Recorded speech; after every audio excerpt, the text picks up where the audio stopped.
का घमंड इंसान के ऊपर चढ़ के बोल गया, सत्ता का घमंड इंसान के ऊपर चढ़ के बोल गया, गद्दारों के मंसूबों से लहू हमारा खोल गया।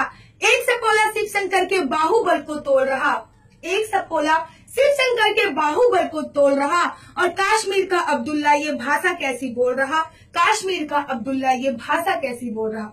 मेरी पंक्तियों के माध्यम से आप लोगों को काफी हद तक मेरी कविता का विषय पता चल गया होगा। इसके बारे में और अधिक बताऊंगी, लेकिन उससे पहले नमस्कार, मैं आशु परिहार। मैंने काफी सारे लोगों को कहते हुए सुना है, आशु जी आप लड़की हो, आपको ऐसी भाषा शोभा नहीं देती है। आशु जी आप लड़की हो, आपको ऐसी कविता नहीं लिखनी चाहिए।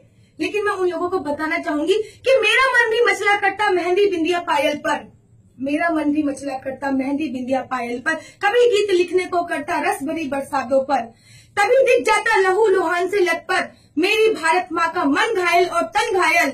तभी दिख जाता लहू लुहान से लथपथ मेरी भारत माँ का मन घायल और तन घायल। तब मैं लेखनी से कहती हूँ अंगारों को बरसा जारी, तब मैं लेखनी से कहती हूँ अंगारों को बरसा जारी।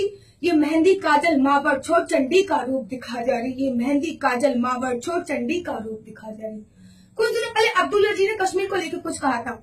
मुझे बड़ी खुशी होती अगर वो ये कहते हैं कि कश्मीर से धारा 370 हटनी चाहिए, भारत में एक संविधान होना चाहिए, भारत एक राष्ट्र होना चाहिए, भारत एक देश होना चाहिए। लेकिन नहीं, 370 धारा क्या है वो मैं बताती हूँ कि कश्मीर को जला दिया है जिस धारा की ज्वाला ने, कश्मीर को जला दिया है जिस धारा की ज्वाला ने, हरियाली को गला दिया है जिस धारा की ज्वाला ने, हरियाली को गला दिया है जिस धारा की ज्वाला ने। जो धारा स्वीकार न करती भारत के संविधान को, जो धारा स्वीकार न करती भारत के संविधान को, जिस धारा ने अलग किया कश्मीर से हिंदुस्तान को, जिस धारा ने अलग किया कश्मीर से हिंदुस्तान को, इसकी जहरीली आगों का अब कटना बहुत जरूरी है, इसकी जहरीली आगों का अब कटना बहुत जरूरी है।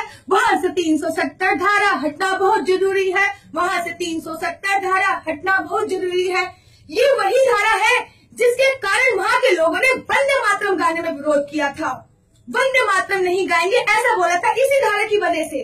क्या कहते हैं, हमें आजादी, वहाँ हमें आजादी की अभिव्यक्ति का अधिकार नहीं, वहाँ हमें आजादी की अभिव्यक्ति का अधिकार नहीं, राष्ट्र पर्व पर भारत माँ की होती जय जयकार नहीं, शर्मसार होना पड़ता है भारत भाग्य विधाता को, शर्मसार होना पड़ता है भारत भाग्य विधाता को। रोज 370 गाली देती भारत माता को, रोज 370 गाली देती भारत माता को। एक बात बताती हूँ आपको कि 370 धारा है क्या।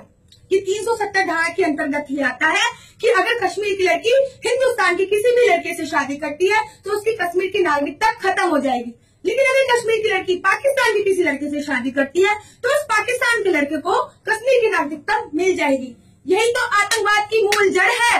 क्या कहते हैं कि ये निकाह दिल से कबूल हुआ जब ऐसा है फरमाते हैं, ये निकाह दिल से कबूल हुआ जब ऐसा है फरमाते हैं, पाकिस्तानी आतंकी तब हिंदुस्तानी बन जाते हैं, पाकिस्तानी आतंकी जब हिंदुस्तानी बन जाते हैं। बंदूकों को मिल जाता है धारा का वरदान वहाँ, बंदूकों को मिल जाता है भारत का, बंदूकों को मिल जाता है धारा का वरदान वहाँ, और नामर्दों की तरह खड़ा रहता है भारत का संविधान वहाँ, नामर्दों की तरह खड़ा रहता है भारत का संविधान वहाँ। एक नारा सुनती हूँ कि अच्छे दिन आने वाले हैं, एक नारा सुनती हूँ कि अच्छे दिन आने वाले हैं, राष्ट्रभक्त भारत माँ को सम्मान दिलाने वाले हैं, राष्ट्रभक्त भारत माँ को सम्मान दिलाने वाले हैं। देश तुम्हारे साथ खड़ा है आगे बढ़ते जाओ तुम, देश तुम्हारे साथ खड़ा है आगे बढ़ते जाओ तुम, भारत की आजादी की नई गाथा जड़ते जाओ तुम, भारत की आजादी की नई गाथा जड़ते जाओ तुम।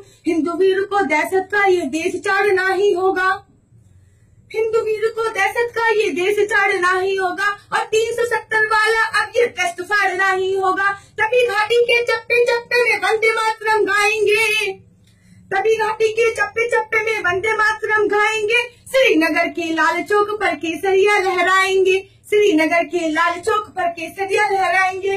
जाते जाते चंद लाइनों के साथ अपनी वाणी को समाप्त देना चाहूंगी।